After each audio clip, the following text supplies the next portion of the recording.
जी बिल्कुल, कागज़ात नामज़दगी मंजूर या मुस्तरद किए जाने के खिलाफ इलेक्शन ट्रिब्यूनल मुल्तान में अपीलों पर समाअत का सिलसिला आज भी जारी रहा और आज 12 के करीब अपीलें थी जिन्हें समाअत के लिए मुकर्रर किया गया, जिसमें से 6 के फैसले जो हैं वो इलेक्शन ट्रिब्यूनल मुल्तान की जानिब से सुना दिए गए हैं, जबकि 6 अपीलों पर फैसलों को महफूज कर लिया गया है। जिसमें बात की जाए एजाज़ सुल्तान बंदेशा, फैसल न्याजी, राना उमर नसीम हाशिम की अपीलें जो है वो इलेक्शन ट्रिब्यूनल की जानिब से खारिज कर दी गई हैं और उन्हें इलेक्शन लड़ने के लिए नाअहल करार दिया गया है। इसके साथ ही साबिक वफाकी वज़ीर मलिक आमिर डोगर, जिनका ताल्लुक मुल्तान से है, उनके कागज़ात नामज़दगी आरओ की जानिब से मंजूर किए गए थे और उनकी मंजूरी के खिलाफ एक अपील दायर की गई थी, जिसे खारिज करते हुए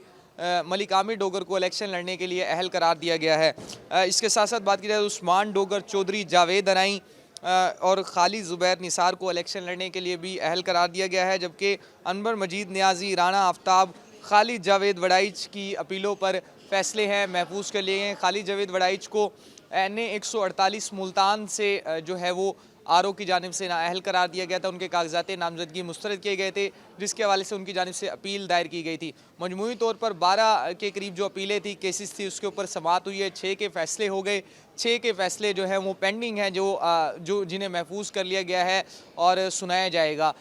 आज जो है सेकंड लास्ट डे था, कल आखिरी दिन होगा और मजमूई तौर पर अगर बात की जाए तो मुल्तान के इलेक्शन ट्रिब्यूनल में 219 के करीब जो अपीलें हैं वो दायर हुई थी, जिसमें से बेशतर 200 के करीब से ज़ायद जो अपीलें हैं उनमें उनके फ़ैसले हो चुके हैं। जो फ़ैसले महफूज किए गए हैं वो जो है कल, क्योंकि आखिरी दिन होगा इलेक्शन ट्रिब्यूनल में अपीलों पर समाअत के हवाले से, कल जो है तमाम 219 के करीब अपीलों पर समाअत जो है वो मुकम्मल हो जाएगी और तमाम फ़ैसले कल तक सुना दिए जाएंगे। जी।